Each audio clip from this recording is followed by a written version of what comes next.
Cant Review print speaking to the blind, celebrating 40 years of audio newspaper production. Welcome to this week's edition of the Herald Scotland podcast, recorded at the Bishop Briggs Media Centre by our amazing volunteers. You can get in touch with us via Facebook, Twitter or Instagram using @CuneReview, that is @CuneReview. You can also contact us directly by emailing information@cunereview.com, that is INFORMATION@CuneReview.com, or by calling 0141 772 3976. That's 0141 772 3976. This is from the Herald on Wednesday, the 22nd of February 2023. This is from the news section.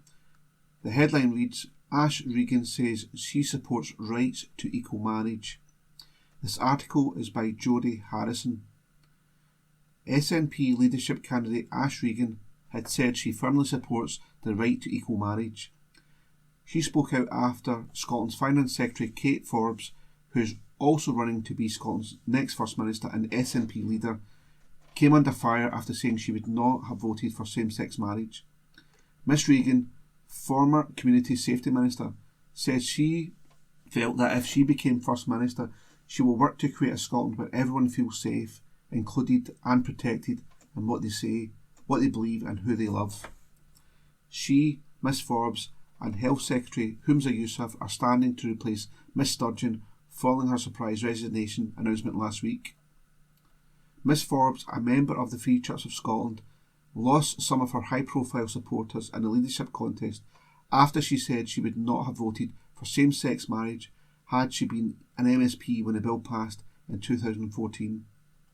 She has also said that having children outside of marriage would be wrong according to my faith and is something she would personally seek to avoid.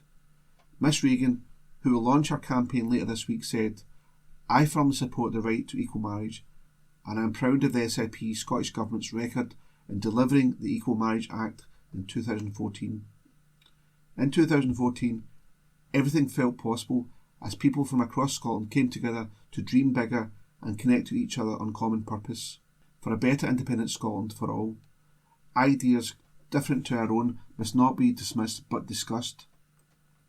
As party leader and First Minister, I will take the SNP forward together, with like minds and critical friends, to create a Scotland where everyone feels safe, included and protected in what they say, what they believe and who they love. I believe that you should marry the person you love, just don't marry the wrong person. Been there, done that. Thankfully, we're still friends. Miss Forbes was on maternity leave following the birth of her first child last year when she launched her campaign to succeed Miss Sturgeon on Monday. Within hours, she had revealed she would not have voted for same-sex marriage if she had been in Holyrood when the legislation was passed. With these comments seeing her lose the support of some high-profile backers, including Employment Minister Richard Lochhead, Public Finance Minister Tom Arthur, and Children's Minister Claire Haughey. She has also said she would not have voted for the Scottish Government's controversial Gender Recognition Reform Scotland Bill in its current form. Miss Regan is also opposed to the legislation, which has been blocked by Westminster, and stepped down from her role as Community Safety Minister last year so she could vote against the bill. Mr Yousaf has said that he would not legislate on the basis of his faith and is a supporter of equal marriage. He has also made clear his support for the Gender Recognition Reform legislation, saying he would challenge the Section 35 order the UK Government used to veto it. The article was by Jodie Harrison. This is from the Herald on Wednesday, the 22nd of February 2023. This is from the news section. The headline reads, Fuel Crisis. Report calls for forced prepayment meter conversions ban. This article is by Deborah Anderson. Half of in-work families eligible for fuel vouchers have turned to food banks as the cost of living crisis continues to affect people of all ages, according to a report. Mentoring Social Enterprise, the Wise Group's second annual fuel poverty report, also found families with young children have been hit hardest, with 4 in 5 single parents saying their mental health has been impacted by the cost of living crisis, with families with children the only group to ration energy more than food. However, it is not just families with young children who are struggling to make ends meet, as 43% of retired people surveyed said they ration food when bills are tight, at the cost of extreme physical and mental deterioration, with food being the first to go for 27% of working age households. Fear of being cut off has reached extreme levels, with one individual reporting that they had hoarded £600 on their prepayment meter out of terror of going without energy and had rationed food to do so. On being cut off, Alex from Glasgow said, "I was left without power for a year in my house. I was still getting bills from the last tenant and I was cut off. When that cold snap came there, I was put down as priority, but it was still 3 weeks until they put a new meter in. I spent 5 hours on the phone until I could get an answer. I only got the meter changed because my mentor put in a formal complaint." Among those eligible for fuel vouchers, 80% of disabled people said their physical health had deteriorated as a result of rising bills, and over 77% of people said their mental health had been impacted by spiralling costs. The Wise Group, which has a base in Glasgow, said the shocking figures are a result of the largest investigation of its kind. More than 300 people were interviewed, and insight from 65,000 vulnerable households was used to find solutions in the fight against poverty. The results were launched before a crowd including Ofgem, the NHS, politicians and civil servants at Parliament. The report recommends a permanent ban on forced prepayment meter conversions, including low-income households into support schemes, the introduction of longer-term financial and mentoring support, and the replacement of the energy price cap with a system where support is proportional to need. Sean Duffy, CEO of the Wise Group, said, "We know what poverty looks, smells, sounds, tastes and feels like, and we know what it costs. This winter our mentors conducted hundreds of frank and insightful interviews with those most in need, breaking down barriers with kindness and compassion in search of viable solutions to the cost of living crisis." As the UK's leading relational mentoring social enterprise, every year we meaningfully support more than 65,000 households to break the cycle of poverty at home, at work and in the community. Through this crisis, we have distributed millions of pounds in financial support and cleared millions of pounds of debt, with change locked in with relational mentoring. Across communities, people seek to have their voices heard and listened to, their ideas given fair hearing and their stories told. Kindness and compassion are never far off, and they go a long, long way. Focus groups, including a Glasgow-based, featured in the report, recounted how children are being hospitalised by dilapidated conditions in households. Medical equipment is being turned off, pensions are foregoing food, all while unprecedented levels of financial support is being rolled out to prevent a Victorian situation becoming a medieval one.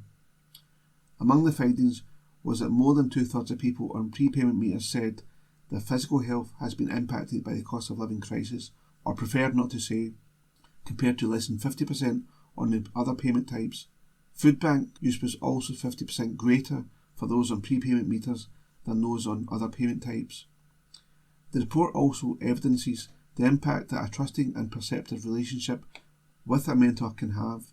Yvonne, a Wise Group mentor, recounted the case of an older lady being treated for cancer. She said, "A lady is undergoing treatment for cancer and is poorly. Macmillan's had contacted us because she had switched off her heating through fear of costs. When I first spoke with her, she told me her heating system had cost her £110 in 10 days. When I let her know a couple of days later that she'd been awarded £821.97, she was overwhelmed. Even her daughter had been trying to get her to put the heating on for her health and recovery. With that credit in her account, she promised to put her heating on, and we will be working on getting her back on her feet from there." Energy Secretary Michael Matheson said the report sets out the incredibly challenging circumstances facing many thousands of households struggling to meet their energy costs. He said, "The Scottish Government continues to work with energy companies, consumer organisations and the third sector to support as many people as possible with their energy bills. But to truly tackle fuel poverty and ensure this situation doesn't become a recurrent position in our society. We require long-term, sustained action and a holistic approach to shift the focus.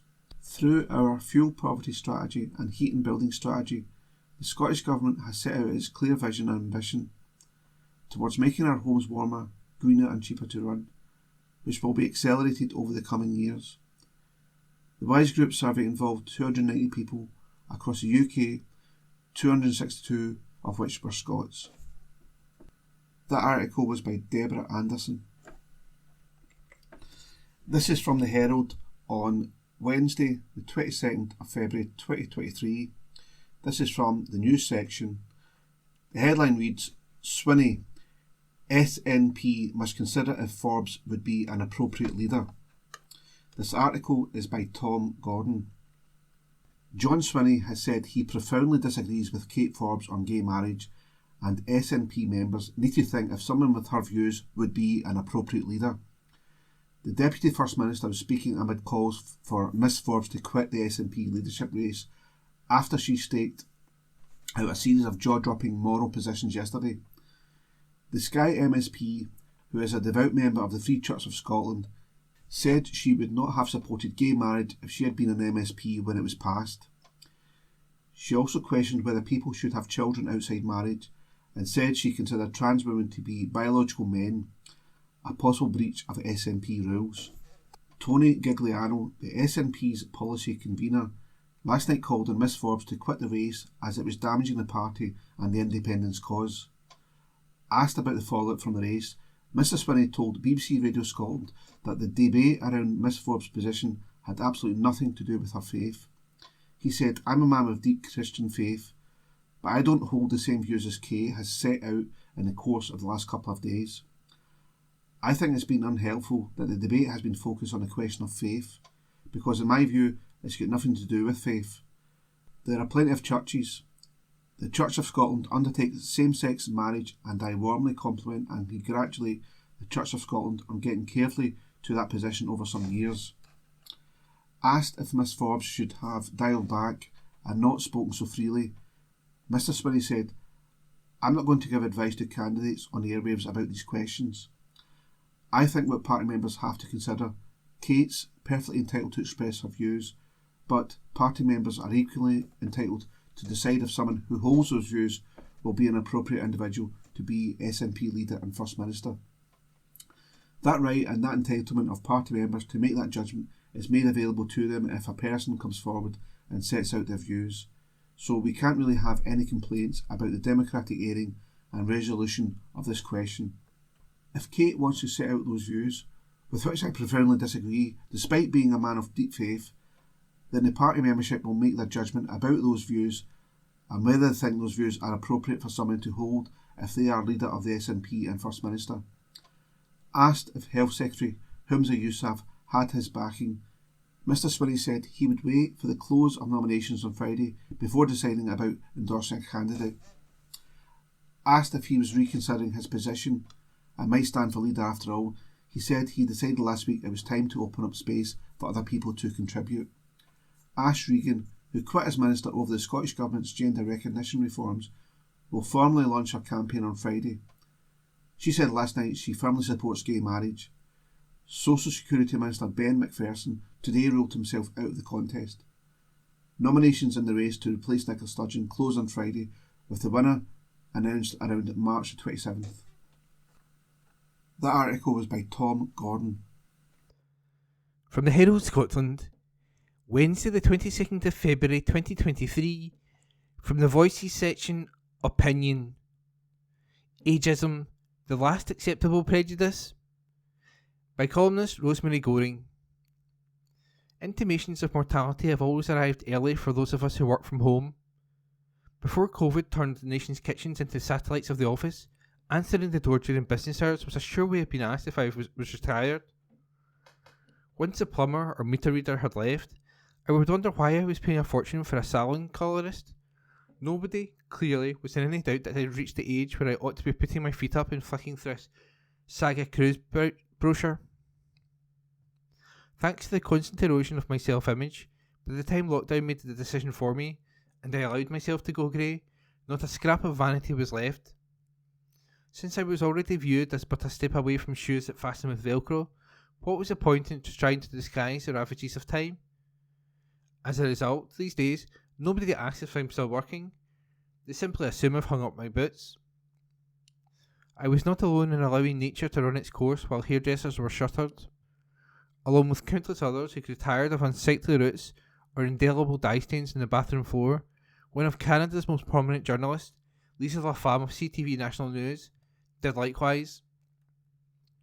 During the pandemic, she lit in the grey and looked as magnificent with a silver mane as when she had been a brunette. As she said in an interview with the New York Times last week, the most comments I ever received were not for the months in Baghdad or Afghanistan, or any story, but when I let my hair go grey, bar none, and I will say this, 98% positive, except a couple of men and a woman.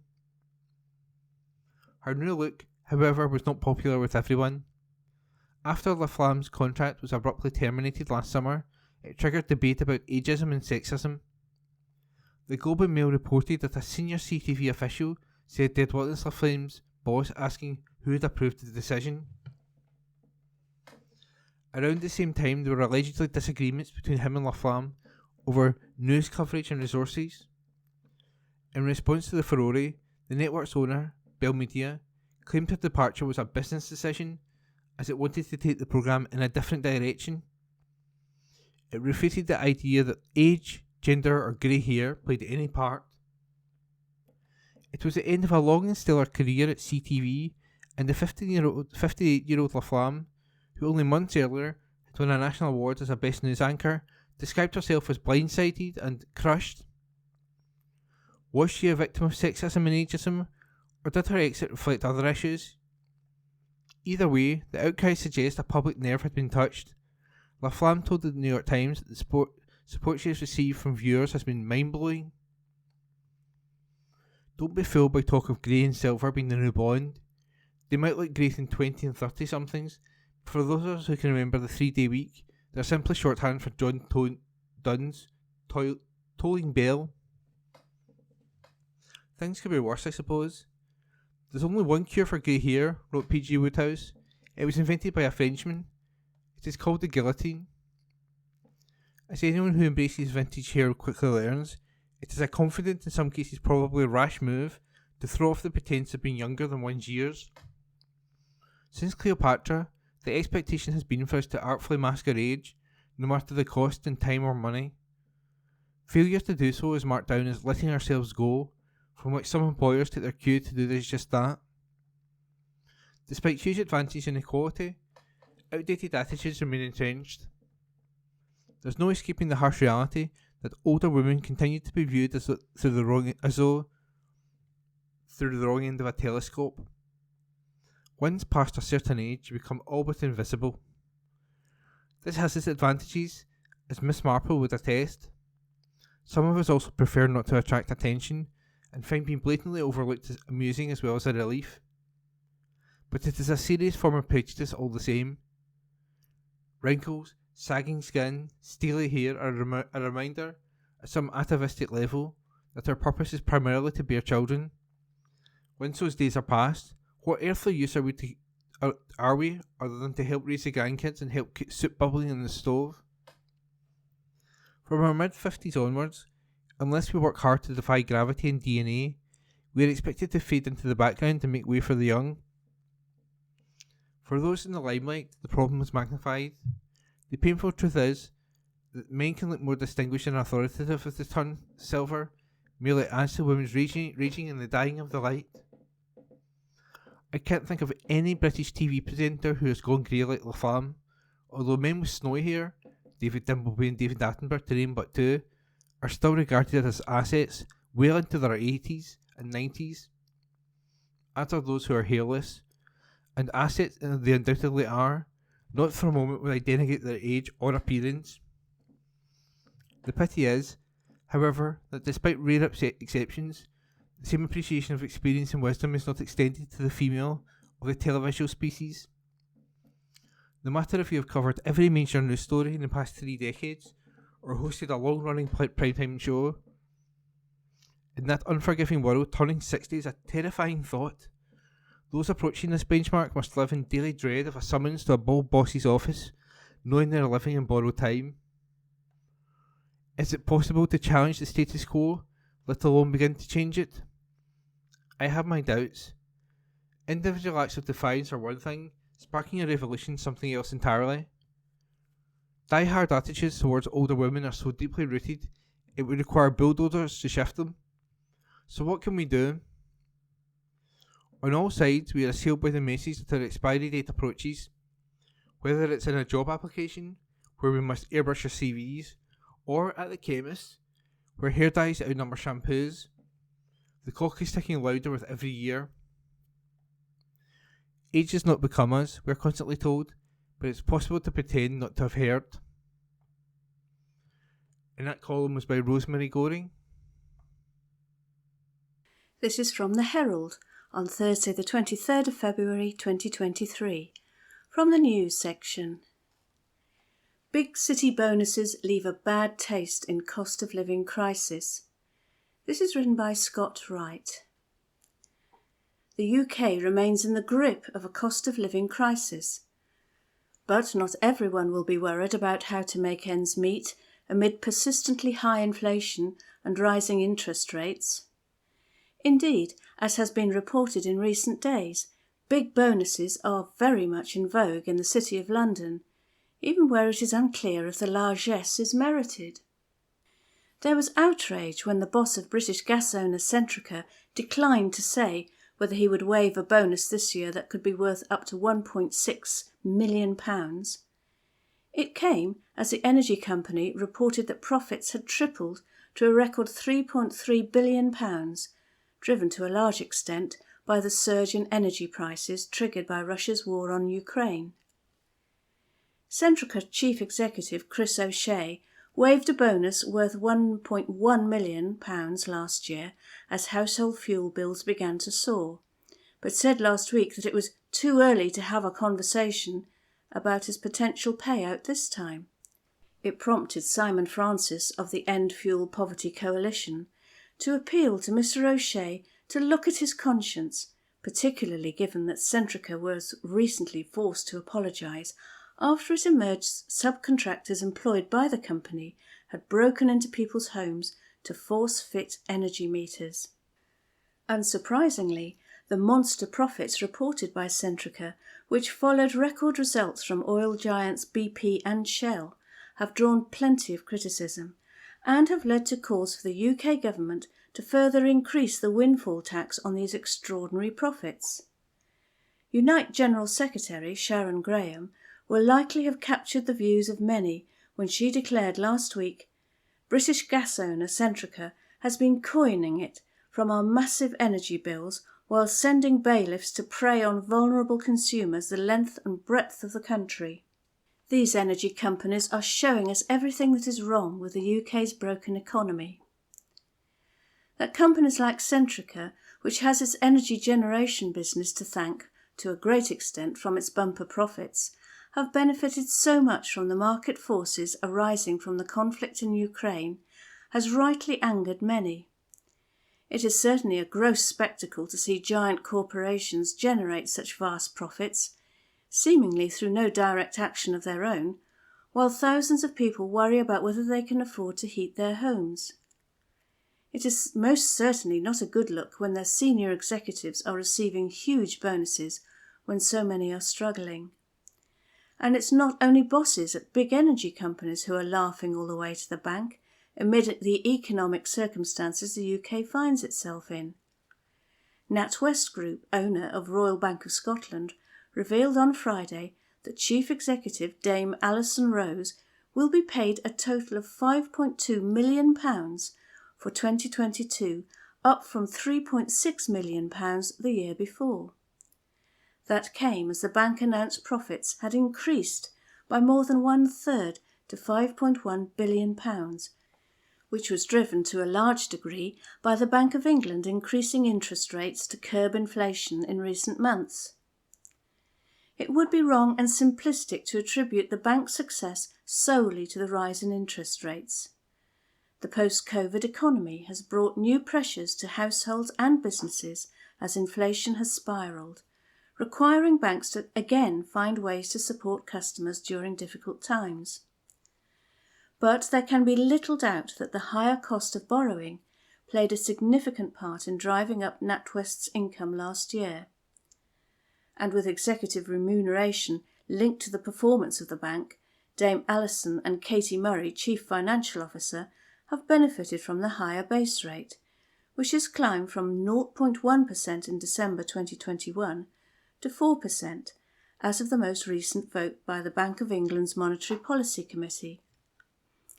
Speaking to reporters, NatWest Chairman Sir Howard Davies mounted a staunch defence of the amounts paid to both Dame Alison and Ms Murray, which followed the introduction of a new remuneration policy that he said was strongly supported by shareholders at the bank's annual meeting last year.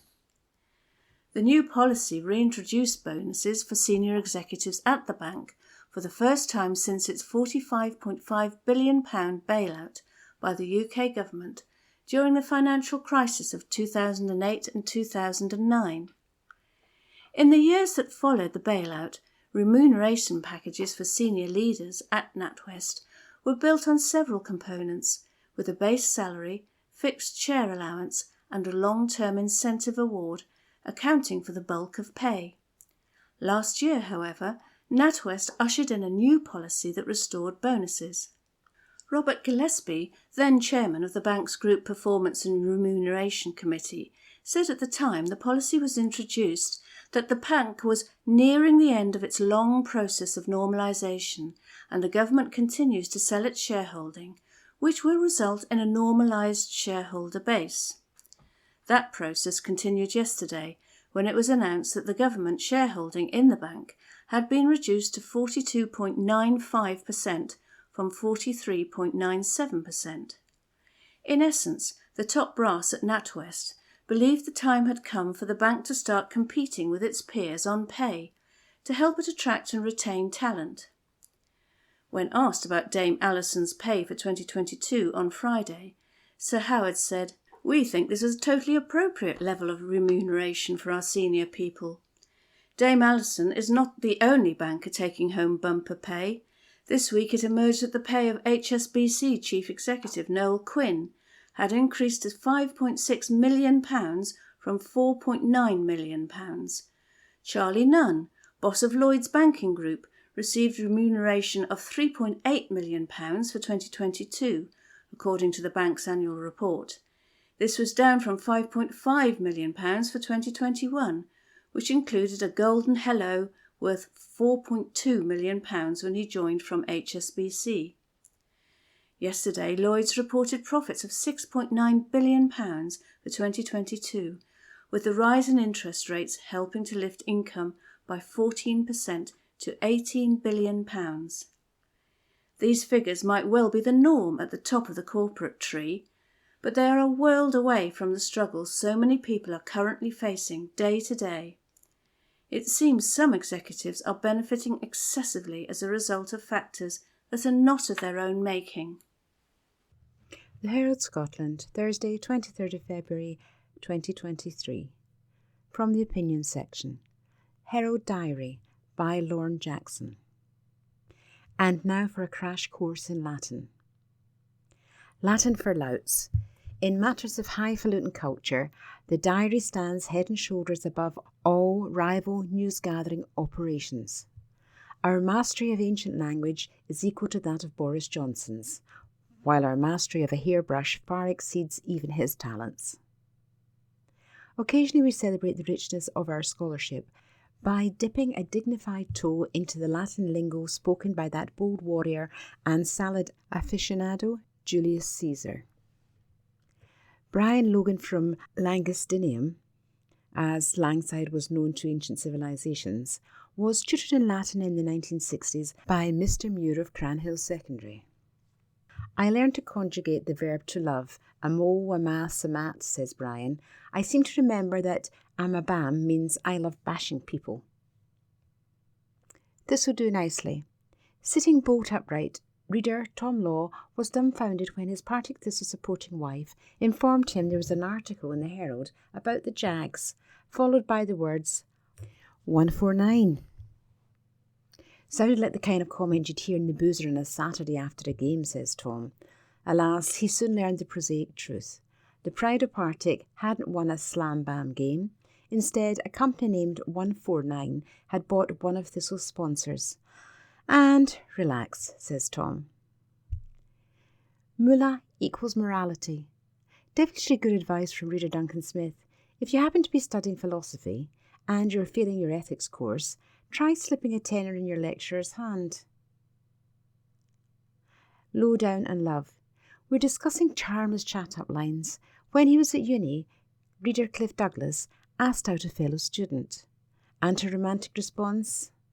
I'd have to be at a low point in my life to go out with you, she sniffed, adding a tad more congenially, luckily for you, I am. Past, no blast. History teacher Paula Haggerty had to deal with a surly youth in her class who bridled at the very notion of doing any work, pointing out, history has already happened. There's no point dwelling on it. Zinger from Zing. SNP leadership candidate Kate Forbes is struggling to get her message across, for she keeps having to defend her traditional religious beliefs. She certainly isn't impressing Zing Tijen, editor-in-chief of Vice UK website, who snipes, Kate Forbes has the vibe of those Christian students at uni who give you free toasties and a night out, but stands there judging you while you eat them drunk. Perfect 10? 95% of people are incredibly thick, points out reader Kirsty Hodges. Luckily, I'm part of the other 10%. This article was written by Lauren Jackson. Herald Scotland recorded on Thursday 23rd of February 2023. Arts and Entertainments. Books. 5 new books to read this week. By Herald Magazine. Fiction. The Whispering Muse. Laura Purcell.